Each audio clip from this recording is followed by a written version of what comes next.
കണ്ണൂരിൽ യുവാവിനെ വീട്ടിൽ കയറി വെട്ടിക്കൊലപ്പെടുത്തി. കാഞ്ഞിരക്കൊല്ലിയിൽ നിതീഷ് ബാബുവാണ് കൊല്ലപ്പെട്ടത്. ഭാര്യ ശ്രുതിക്കും വെട്ടേറ്റു. സുനിൽ ഐസക് ചേരുന്നു. സുനിൽ, എന്താണ് കൊലപാതകത്തിന്റെ കാരണം?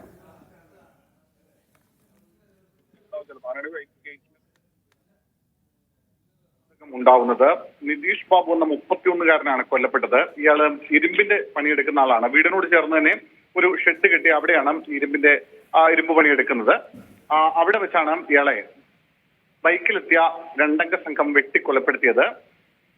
ഇയാളെ കൊലപ്പെടുത്തുന്നത് തടയാൻ, ഇയാളെ ആക്രമിക്കുന്നത് തടയാൻ ശ്രമിച്ച ഭാര്യ ശ്രുതിക്കും വെട്ടേറ്റിട്ടുണ്ട്. ശ്രുതിയെ ഗുരുതരമായ പരിക്കുകളോടെ കണ്ണൂരിലെ സ്വകാര്യ ആശുപത്രിയിൽ പ്രവേശിപ്പിക്കുകയും ചെയ്തിട്ടുണ്ട്. ഈ കഴിഞ്ഞ 2 ദിവസമായി ഈ ബൈക്കിലെത്തുന്ന സംഘം ഇവരുടെ വീടിന്റെ പരിസരത്തായി ചുറ്റിക്കറങ്ങുന്നതായി നാട്ടുകാർ പറയുന്നുണ്ട്. മാത്രമല്ല, ഈ 2 ദിവസങ്ങൾക്ക് മുമ്പ് ഈ സമാനമായ രീതിയിൽ ഈ വീട്ടിലെത്തി ഈ രണ്ടംഗ സംഘം നിതീഷുമായി വാക്കുതർക്കത്തിൽ ഏർപ്പെടുകയും ചെയ്തുവെന്നാണ് നമുക്ക് അയൽവാസികളിൽ നിന്നും മറ്റും ലഭ്യമാവുന്ന വിവരം. എന്തായാലും ഇന്ന് ഉച്ചയോടുകൂടി ഈ രണ്ടംഗ സംഘം വീണ്ടും ഇവിടെ എത്തുന്നു. നിതീഷുമായി വാക്കുതർക്കം ഉണ്ടാകുന്നു. ഈ നിതീഷിന്റെ ആലയിൽ തന്നെ ഉണ്ടായിരുന്ന ഒരു കൊടുവാൾ ഉപയോഗിച്ച് നിതീഷിനെ വെട്ടുകയായിരുന്നു. കഴുത്തിനാണ് വെട്ടേറ്റത്.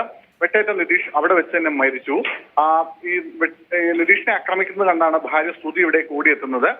ശ്രുതിക്കും വെട്ടേറ്റിട്ടുണ്ട്. എന്തായാലും ഈ അക്രമി സംഘം വന്ന ബൈക്കിന് തന്നെ, പൾസർ ബൈക്കിന് തന്നെ മടങ്ങി പോവുകയും ചെയ്തു. ഇവരെ കുറിച്ച് കൃത്യമായ സൂചന പോലീസിന് ലഭിച്ചിട്ടുണ്ട്. അവരെ കണ്ടെത്താനുള്ള ശ്രമം ഊർജിതമാക്കിയിട്ടുണ്ട്.